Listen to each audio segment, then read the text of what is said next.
दोस्तों pivot table में slicer insert करने के बाद यहाँ पे स्लाइजर का टैब आ जाता है। यहाँ पे हम क्लिक करेंगे तो यहाँ पे स्लाइजर के लिए अलग अलग कई सारे ऑप्शन है। दोस्तों पिछले 3 वीडियो में हमने यहाँ तक के ये सभी ऑप्शन हमने सीख लिए हैं। अगर आपने स्लाइजर के पिछले 3 वीडियो नहीं देखे तो जरूर से देख लीजिए। इस वीडियो में हम अरेंज ग्रुप के ये सारे ऑप्शन बहुत ही डिटेल में सीखने वाले हैं। दोस्तों ये सभी ऑप्शन बहुत आसान है लेकिन बहुत इंपॉर्टेंट है। जब भी हम डैशबोर्ड बनाते हैं तब हमें कई बार ये ऑप्शन का यूज करने की जरूरत पड़ती है। दोस्तों यहाँ पे अलाइन का ऑप्शन है, जिस पे हम क्लिक करेंगे तो उसके अंदर भी अलग अलग कई सारे ऑप्शन है। तो ये सभी आज हम इस वीडियो में सीखने वाले हैं, तो हमारे साथ आखिर तक बने रहिएगा। तो आइए दोस्तों शुरू करते हैं। आप हम मिस्टर कोडिंग के साथ मिलकर कुछ नया सीखते हैं। दोस्तों यहाँ पर हमने एक्सेल फाइल ओपन कर ली है और पहले से ही यहाँ पे सैंपल डेटा दिया हुआ है। दोस्तों इस डेटा के लिए हम पाइवट टेबल तैयार कर लेते हैं। इसको हम सिलेक्ट करेंगे, कंट्रोल ए, इंसर्ट में जाएंगे, पाइवट टेबल पे क्लिक करेंगे। हमें इसी वर्कशीट में पाइवट टेबल तैयार करना है, इसलिए हम ये दूसरा ऑप्शन सिलेक्ट करेंगे, ये सेल सिलेक्ट कर लेंगे, ओके बटन पे क्लिक करेंगे। यहाँ पे हमारा पाइवट टेबल आ गया। अब दोस्तों यहाँ पे हम आइटम्स का फील्ड रोज में रखेंगे, क्वांटिटी का फील्ड वैल्यूज में रखेंगे। तो यहाँ पे हर एक आइटम की कितनी क्वांटिटी सेल्स हुई है वो डिस्प्ले हो रहा है। अब दोस्तों ये पाइवट टेबल के लिए हम स्लाइजर इंसर्ट कर लेते हैं। दोस्तों अगर आपको स्लाइजर क्या है, किस तरह से इंसर्ट करना है और स्लाइजर का हम क्यों यूज करते हैं, ये सभी आपको नहीं पता तो वीडियो पार्ट नंबर 78 से सभी वीडियो स्टेप बाय स्टेप देखिए, क्योंकि वहां से हमने स्लाइजर सीखना शुरू किया है। अगर दोस्तों आपको पाइवट टेबल के बारे में नहीं पता तो वीडियो पार्ट नंबर 52 से सभी वीडियो स्टेप बाय स्टेप देखिए, वहां से हमने पाइवट टेबल के बारे में सीखना शुरू किया है। दोस्तों इस ट्यूटोरियल में हम सभी ऑप्शन को बहुत ही डिटेल में एग्जांपल के साथ सीख रहे हैं। तो आप एक्सेल के सही में एक्सपर्ट बनना चाहते हो तो इस वीडियो ट्यूटोरियल के सभी वीडियो स्टेप बाय स्टेप देखिए और साथ में एक्सरसाइज भी कीजिए। हर एक वीडियो की एक्सरसाइज करने के लिए आप एक्सरसाइज की फाइल डाउनलोड कर सकते हो, जिसकी लिंक हमने हर एक वीडियो के डिस्क्रिप्शन में दी है। तो वहां से आप फाइल डाउनलोड करके एक्सरसाइज भी कर सकते हो। अब दोस्तों यहाँ पे पाइवट टेबल के लिए हम स्लाइजर इंसर्ट कर लेते हैं। पाइवट टेबल के कोई भी एक सेल पे हम सिलेक्शन रखेंगे, पाइवट टेबल एनालाइज के अंदर इंसर्ट स्लाइजर पे क्लिक करेंगे और यहाँ पे हम रीजन, कंट्री और कैटेगरी के लिए स्लाइजर इंसर्ट कर लेते हैं। ओके बटन पे क्लिक करेंगे तो यहाँ पे ये तीनों स्लाइजर आ गए। ये तीनों स्लाइजर को हम यहाँ पे अरेंज कर लेते हैं, इसकी हाइट विड्थ जरूरियात के हिसाब से सेट कर लेते हैं। तो ये तीनों स्लाइजर दोस्तों हमने यहाँ पे अरेंज कर लिए। कैटेगरी का जो स्लाइजर है उसकी हाइट हम थोड़ी ज्यादा कर लेते हैं। अब दोस्तों जैसे ही हमने यहाँ पे स्लाइजर इंसर्ट किया, यहाँ पे स्लाइजर का टैब आ गया। इस स्लाइजर टैब में स्लाइजर के लिए अलग अलग कई सारे ऑप्शन है। यहाँ पे दोस्तों स्लाइजर सेटिंग का ऑप्शन है। ये ऑप्शन दोस्तों एग्जांपल के साथ पूरी डिटेल में वीडियो पार्ट नंबर 79 में सीखा था। फिर यहाँ पे रिपोर्ट कनेक्शन का ऑप्शन है। ये ऑप्शन हमने वीडियो पार्ट नंबर 18 में सीखा था। फिर यहाँ पे स्लाइजर स्टाइल है। इसमें न्यू स्टाइल के लिए अलग अलग कई सारे एलिमेंट्स है। ये सभी एलिमेंट्स को हमने वीडियो पार्ट नंबर 81 में पूरी डिटेल में सीखा था। तो अगर आपको ये सभी ऑप्शन के बारे में नहीं पता तो ये 3 वीडियो जरूर से देख लीजिए। इस वीडियो में हम यहाँ पे अरेंज ग्रुप के ये सभी ऑप्शन सीखने वाले हैं। दोस्तों यहाँ से आगे बढ़ने से पहले इस वीडियो को लाइक जरूर से कर दीजिए, क्योंकि एक्सेल के लिए और पाइवट टेबल के लिए इतना डिटेल में ट्यूटोरियल बनाने के लिए हम बहुत ही मेहनत करते हैं और हम ऐसी ही मेहनत करते रहे, ऐसे ही हम डिटेल में ट्यूटोरियल बनाते रहे। इसलिए हमें आपके साथ की जरूरत है और आप हमारे हर एक वीडियो को लाइक करके हमें सपोर्ट कर सकते हैं। और अगर आप हमारे चैनल पर नए हो तो इस चैनल को सब्सक्राइब कर दीजिए और बेल आइकन को ऑन भी कर दीजिए, ताकि जब भी नया वीडियो अपलोड हो तो उसका नोटिफिकेशन आपको मिलता रहे। और दोस्तों ये वीडियो और ये चैनल आपके सभी दोस्तों के साथ शेयर भी कीजिए, जिससे जो जरूरियातमंद है उसको एक बेहतरीन और फ्री में ट्यूटोरियल मिल सके। फिर से दोस्तों हम हमारी एक्सेल शीट में आ जाते हैं। यहाँ पे दोस्तों हमने 3 स्लाइजर रख ली है। अब दोस्तों यहाँ पे हम देखेंगे तो कंट्री का जो स्लाइजर है वो कैटेगरी स्लाइजर के ऊपर है और रीजन का जो स्लाइजर है वो कंट्री और कैटेगरी के बीच में है। अब यहाँ पे ये जो रीजन का स्लाइजर है उसको हमें कंट्री स्लाइजर के ऊपर लाना है, मतलब कि एक स्टेप आगे लाना है। तो रीजन स्लाइजर को हम सिलेक्ट करेंगे, स्लाइजर टैब में जाएंगे। यहाँ पे दोस्तों ऑप्शन है ब्रिंग फॉरवर्ड। यहाँ पे हम एक बार क्लिक करेंगे तो देखिए दोस्तों रीजन का जो स्लाइजर है वो एक स्टेप ऊपर आ गया। अब ये रीजन का स्लाइजर है उसको हमें कंट्री स्लाइजर के पीछे भेजना है, मतलब कि एक स्टेप पीछे जाना चाहिए। तो यहाँ पे हम क्लिक करेंगे सेंड बैकवर्ड, तो वो एक स्टेप पीछे चला जाएगा। एक और बार यहाँ पे हम क्लिक करेंगे तो रीजन का स्लाइजर है वो एक और स्टेप, मतलब कि एक और लेवल पीछे चला जाएगा। अब यहाँ पे ये जो रीजन का स्लाइजर है वो सबसे पीछे चला गया। तो अब हमें क्या करना है, ये रीजन का स्लाइजर को एक क्लिक करके सबसे आगे लेकर आना है। तो उसके लिए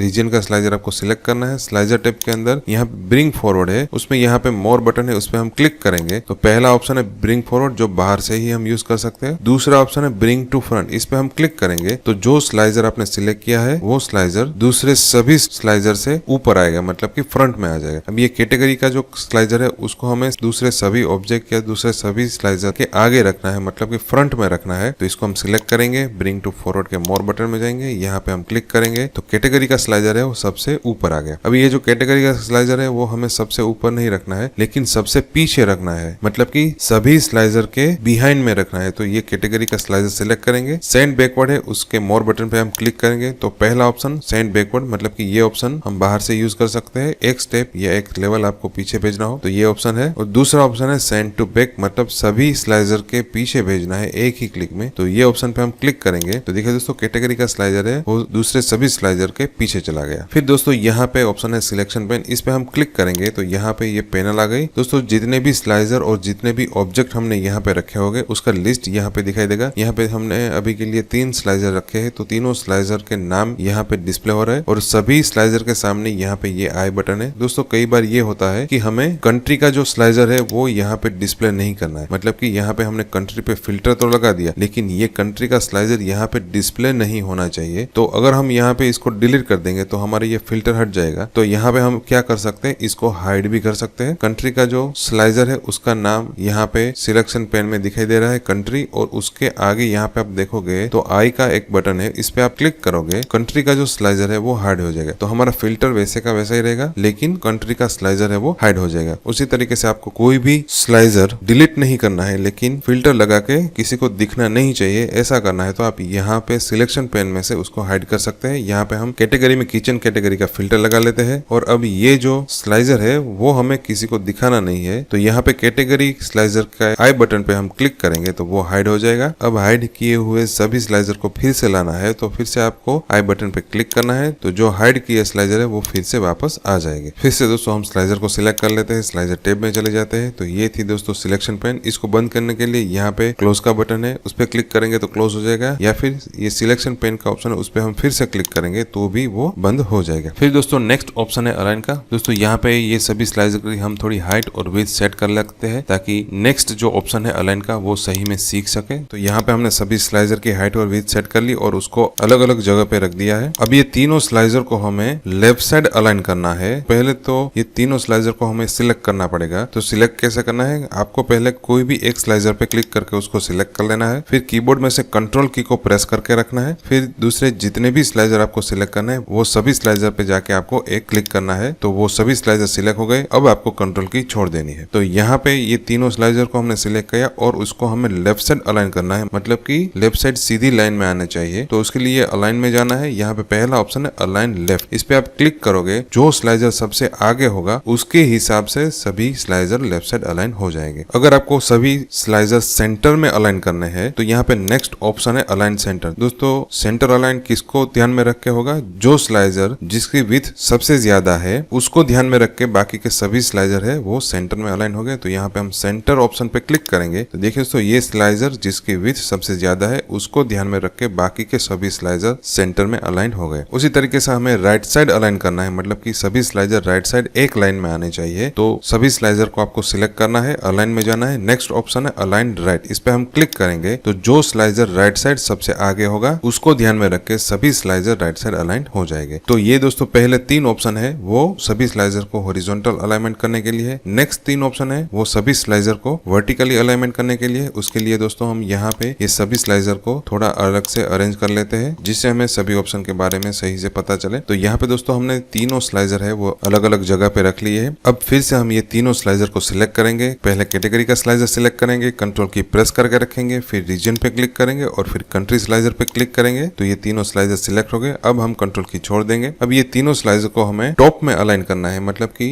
जो स्लाइजर सबसे आगे है, मतलब कि ये कैटेगरी का स्लाइजर सबसे ऊपर है उसको ध्यान में रख के सभी स्लाइजर को हमें टॉप में अलाइन करना है। तो स्लाइजर टैब के अंदर अलाइन में यहाँ पे ऑप्शन है अलाइन टॉप, इस पे हम क्लिक करेंगे तो जो स्लाइजर सबसे आगे होगा, मतलब कि कैटेगरी का स्लाइजर है वो सबसे आगे था, उसको ध्यान में रख के बाकी के सभी स्लाइजर टॉप में अलाइन हो जाएंगे। उसी तरीके से हम सभी स्लाइजर को वर्टिकली मिडल में भी अलाइन कर सकते हैं। तो जो भी स्लाइजर है जिसकी हाइट सबसे ज्यादा हो उसको ध्यान में रख के बाकी के सभी स्लाइजर है वो मिडल में अलाइन हो गए। तो यहाँ पे कंट्री का स्लाइजर है जिसकी हाइट सबसे ज्यादा है उसको ध्यान में रख के बाकी के सभी स्लाइजर मिडल में अलाइन हो गए। अब हम यहाँ पे सबको मिडल में अलाइन करेंगे। अलाइन में जाएंगे, यहाँ पे ऑप्शन है अलाइन मिडल, इस पे हम क्लिक करेंगे तो ये दोनों स्लाइजर है वो कंट्री के स्लाइजर को ध्यान में रख के मिडल में अलाइन हो गए। उसी तरीके से आपको बॉटम अलाइन करना है तो यहाँ पे अलाइन के अंदर नेक्स्ट ऑप्शन है अलाइन बॉटम, तो जो स्लाइजर सबसे नीचे होगा मतलब कि बॉटम में होगा उसको ध्यान में रख के बाकी के जो सभी स्लाइजर है वो बॉटम में अरेंज हो जाएंगे। तो इस तरह से दोस्तों आप हॉरिजॉन्टली अलाइन कर सकते हैं और वर्टिकली भी सभी स्लाइजर को अलाइन कर सकते हैं। फिर दोस्तों यहाँ पे हम देखेंगे तो ये दोनों स्लाइजर के बीच में जगह थोड़ी कम है और ये दोनों स्लाइजर के बीच में जगह थोड़ी ज्यादा है। तो अब हमें क्या करना है, सभी स्लाइजर के बीच में ये जो स्पेस है वो इक्वल रखनी है, मतलब कि सभी स्लाइजर के बीच में जो जगह है वो बराबर होनी चाहिए। तो उसके लिए यहाँ पे मैन्युअली सेट करने से बेहतर है आप सभी स्लाइजर को कंट्रोल की प्रेस करके सिलेक्ट कर लीजिए। यहाँ पे स्लाइजर टैब के अंदर अलाइन का ऑप्शन है, उस पर हम क्लिक करेंगे तो यहाँ पे दोस्तों नेक्स्ट ऑप्शन है डिस्ट्रीब्यूट हॉरिजॉन्टली। तो जो हॉरिजॉन्टली सभी स्लाइजर के बीच में जो स्पेस है वो इक्वली डिस्ट्रीब्यूट हो जाएगी। यहाँ पे हम क्लिक करेंगे तो देखिए दोस्तों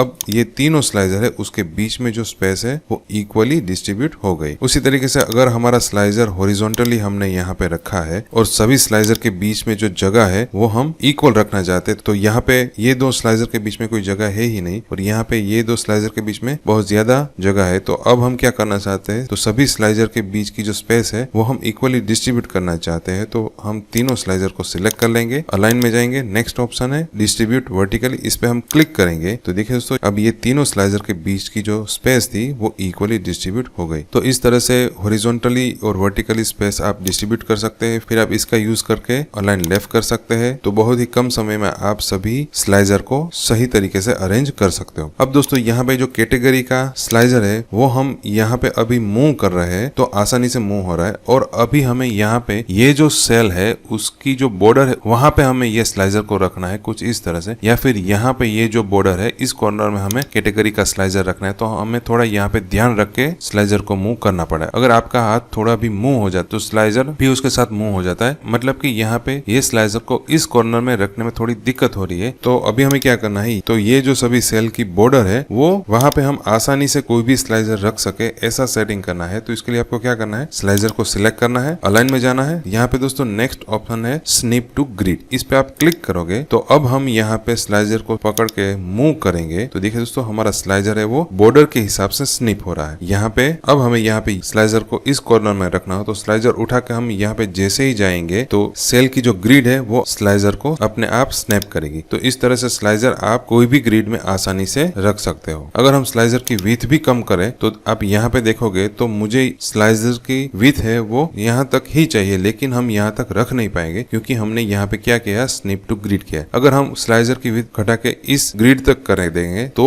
उसकी विड्थ है वो वहां तक आ जाएगी। उसी तरीके से हाइट भी हम ग्रिड के हिसाब से ही कम या ज्यादा कर सकेंगे क्योंकि हमने यहाँ पे ग्रिड का ऑप्शन ऑन रखा है। इसलिए अगर हम इसको क्लिक करके बंद कर देते हैं तो अब हम इसकी हाइट है वो कितनी भी रख सकते हैं, विड्थ भी हम कितनी भी रख सकते हैं। तो ये ऑप्शन है दोस्तों स्निप टू ग्रिड का। फिर दोस्तों यहाँ पे नेक्स्ट ऑप्शन है स्नैप टू शेप। तो इसके लिए दोस्तों हमारे एक्सेल में शेप होना जरूरी है। इसके लिए हम इंसर्ट में जाएंगे, शेप पे क्लिक करेंगे, यहाँ पे ये शेप सिलेक्ट करके इसको हम यहाँ पे शेप को ड्रॉ कर लेंगे। अब ये जो कैटेगरी का स्लाइजर है वो शेप के नीचे है तो उसको हमें शेप के ऊपर लाना है। तो स्लाइजर सिलेक्ट करेंगे, स्लाइजर टैब पे जाएंगे, यहाँ पे ब्रिंग फॉरवर्ड के मोर बटन में जाएंगे और ब्रिंग टू फ्रंट करेंगे तो हमारा जो स्लाइजर है वो शेप के ऊपर आ गया। अब दोस्तों ये जो शेप है उसके ये कॉर्नर में हमें हमारा स्लाइजर रखना है। तो हमारे स्लाइजर को उठा के हम कॉर्नर में ले जाएंगे और मैन्युअली रखने की कोशिश करेंगे। तो यहाँ पे कॉर्नर में रखने में आपको थोड़ी मेहनत करनी पड़ेगी। तो अब हमें क्या करना है, ये जो शेप है वो कॉर्नर में स्लाइजर को स्नैप करे ऐसा सेटिंग करना है। तो इसके लिए फिर से आपको स्लाइजर को सिलेक्ट करना है, अलाइन में जाना है, यहाँ पे नेक्स्ट ऑप्शन है स्नैप टू शेप, इस पे आप क्लिक करोगे तो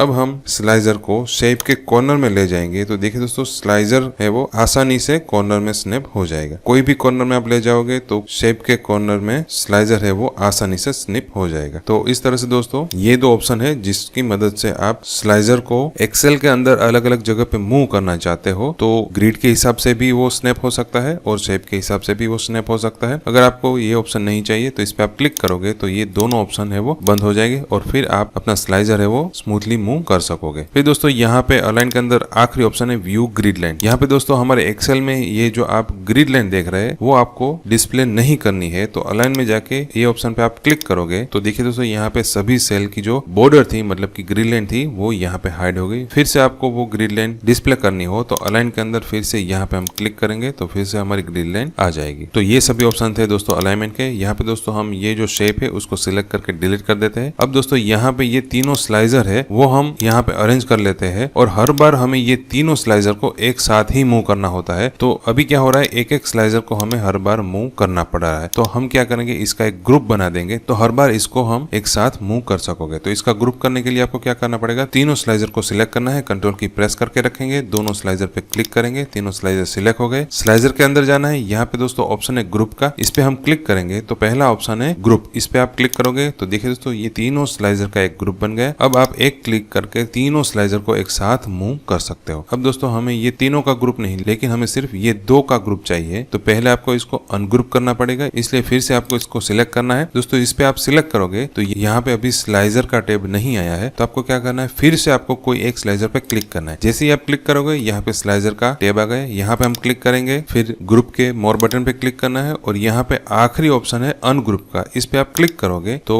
यहाँ पे जो ग्रुप हमने किया था वो अनग्रुप हो जाएगा। फिर दोस्तों यहाँ पे हम कोई एक स्लाइजर को सिलेक्ट कर लेते हैं और हमने जो पिछला ग्रुप किया था उसको फिर से करना है। तो यहाँ पे आपको तीनों स्लाइजर को सिलेक्ट करके ग्रुप करने की जरूरत नहीं है, आपको क्या करना है, ग्रुप ऑप्शन में जाना है, यहाँ पे नेक्स्ट ऑप्शन है रीग्रुप का, इस पे आप क्लिक करोगे तो लास्ट में इस स्लाइजर के साथ जो आपने ग्रुपिंग किया था वो ग्रुपिंग फिर से यहाँ पे हो जाएगा। तो ये ऑप्शन थे दोस्तों ग्रुप और अनग्रुप के। फिर दोस्तों यहाँ पे नेक्स्ट ऑप्शन है रोटेट का। दोस्तों ये ऑप्शन स्लाइजर के लिए नहीं है, इसका यूज हम दूसरे कोई ऑब्जेक्ट हो जैसे कि शेप हो, इमेज हो, उसके लिए हम इसका यूज कर सकते हैं। स्लाइजर के लिए ये डिसेबल ही रहेगा, तो रोटेट का यहाँ पे कोई भी यूज नहीं है, ये बात का आपको ध्यान रखना है। तो ये सभी ऑप्शन थे दोस्तों अरेंज ग्रुप के। नेक्स्ट वीडियो में हम बटन ग्रुप और साइज ग्रुप के बारे में सीखेंगे। तब तक के लिए दोस्तों ये सभी ऑप्शन की आप प्रैक्टिस कर लीजिए। प्रैक्टिस करने के लिए ये सिंपल कंटेंट वाली एक्सेल फाइल और कौन सी एक्सरसाइज करनी है उसकी पीडीएफ फाइल दोनों आप डाउनलोड कर सकते हो, उसकी लिंक हमने इस वीडियो के डिस्क्रिप्शन में दे दी है। और प्रैक्टिस करते समय अगर आपको कोई कंफ्यूजन है, कोई क्वेश्चन है तो हमें कमेंट में बताइए, जिसका हम आपको जरूर से सॉल्यूशन देंगे। मिलते हैं दोस्तों नेक्स्ट वीडियो में। बहुत बहुत धन्यवाद, थैंक यू।